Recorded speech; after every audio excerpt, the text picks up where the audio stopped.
વિદ્યાર્થી મિત્રો એવીપી એજ્યુકેશનની અંદર તમારું સ્વાગત છે।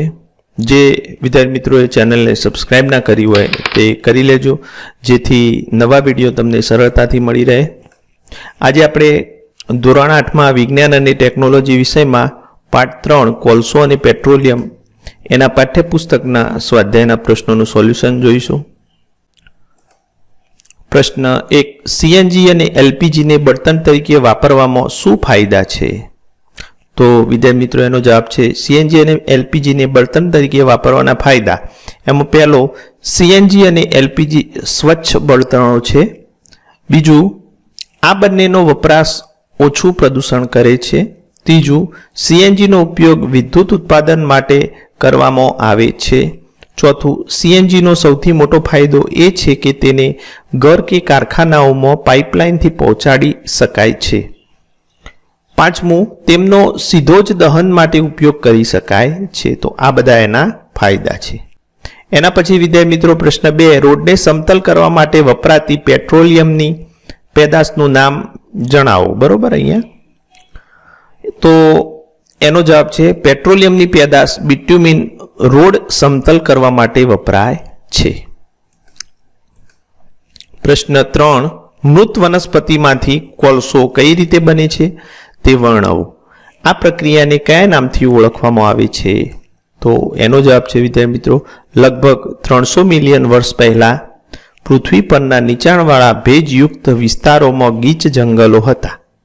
કેટલીક કુદરતી આફતોને કારણે આ જંગલો જમીનની નીચે દટાઈ ગયા। તેમની ઉપર માટી જમા થઈ જવાથી તે દબાતા ગયા। ઊંડે અને ઊંડે જવાને લીધે તેમના તાપમાનમાં પણ વધારો થતો ગયો। ઊંચા દબાણ અને તાપમાનને લીધે મૃત વનસ્પતિઓ ધીરે ધીરે કોલસામાં રૂપાંતર પામતી ગઈ અને કોલસામાં મુખ્યત્વે કાર્બન હોય છે। મૃત વનસ્પતિની કોલસામાં રૂપાંતરની ધીમી પ્રક્રિયાને કાર્બોનાઇઝેશન કહે છે। પ્રશ્ન 4, ખાલી જગ્યા પૂરો। તો એમાં પહેલી ખાલી જગ્યા છે ખાલી જગ્યા અને ખાલી જગ્યા અશ્મિ બળતણો છે। તો કોલસો, પેટ્રોલિયમ અને કુદરતી વાયુ। બીજી ખાલી જગ્યા, પેટ્રોલિયમમાંથી વિવિધ ઘટકોને અલગ કરવાની પ્રક્રિયાને ખાલી જગ્યા કહે છે, તો એને કહેવાય શુદ્ધિકરણ। ત્રીજું, ખાલી જગ્યા એ વાહન માટે સૌથી ઓછું પ્રદૂષણ કરતું બળતણ છે। તો વિદ્યાર્થી મિત્રોનો જવાબ આવે સીએનજી।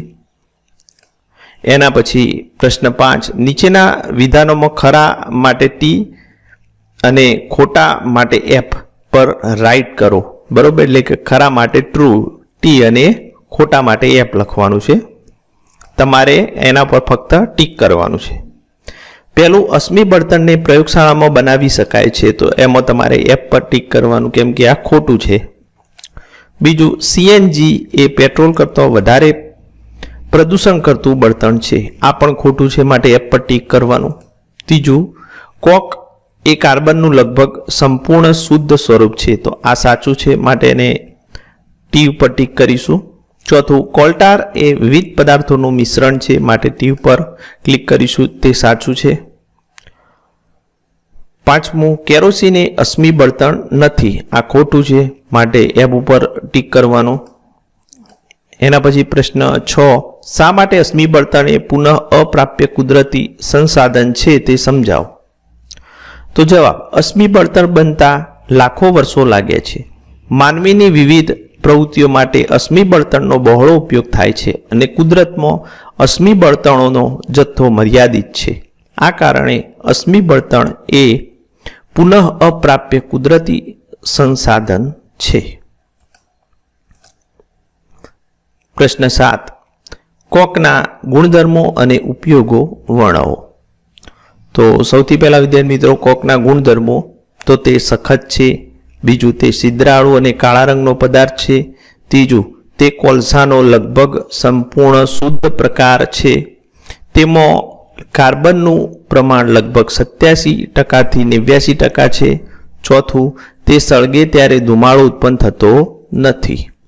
હવે કોકના ઉપયોગો, તો તે સ્ટીલના ઉત્પાદનમાં વપરાય છે। કેટલીક ધાતુઓના નિષ્કર્ષણમાં પણ એનો ઉપયોગ થાય છે। એના પછી પ્રશ્ન 8, પેટ્રોલિયમના નિર્માણની પ્રક્રિયા વર્ણવો. તો વિદ્યાર્થી મિત્રો એનો જવાબ આવશે સમુદ્રમાં વહેતા સજીવો દ્વારા પેટ્રોલિયમનું નિર્માણ થયું હતું. આ જીવો મૃત્યુ પામતા તેમના મૃતદેહો સમુદ્રના તળિયે એકઠા થતા ગયા. તેઓ રેતી અને માટીના સ્તરોથી ઢંકાતા ગયા. તેમના સ્તર પર સ્તર થયા. આ પ્રક્રિયા લાખો વર્ષ સુધી ચાલતી રહી. હવાની ગેરહાજરીમાં તથા ઉચ્ચ તાપમાન અને દબાણને કારણે દટાયેલા જીવોના અવશેષોનું જૈવ રાસાયણિક પ્રક્રિયાઓને લીધે પેટ્રોલિયમ અને કુદરતી વાયુમાં રૂપાંતર થયું. પેટ્રોલિયમના સ્તર પર કુદરતી વાયુનો સ્તર જમા થયો. તો આ રીતે પેટ્રોલિયમનું નિર્માણ થયું. એના પછી વિદ્યાર્થી મિત્રો આપણે પ્રશ્ન 9 જોઈએ. નીચેનું કોષ્ટક ભારતમાં 2004 થી 2010 સુધીમાં ભારતની કુલ પાવર તંગી દર્શાવે છે. આ માહિતીને આલેખ સ્વરૂપે દર્શાવો. વાય અક્ષ પર વર્ષ મુજબ તંગીની ટકાવારીને તથા એક્સ અક્ષ ઉપર વર્ષને દર્શાવો. તો એક્સ અક્ષ ઉપર આપણે વર્ષ લેવાના છે, આ વર્ષની માહિતી, અને ટકાવારીમાં જે તંગી આપેલી છે એ આપણે વાય અક્ષ ઉપર લઈશું. તો અહીંયા આપણને કોઠો આપેલો છે કે 2004ના વર્ષમાં કુલ પાવર તંગી 7.8% હતી. એના પછી 2005માં 8.6% હતી. તો આને આપણે આલેખ સ્વરૂપે દર્શાવીએ તો આ રીતે દર્શાવી શકીએ. વર્ષ આપણે એક્સ અક્ષ ઉપર લેવાના છે અને ટકાવારીને આપણે વાય અક્ષ ઉપર લેવાના છે, અને આ રીતે આપણે રેખીય આલેખ દર્શાવવાનો છે.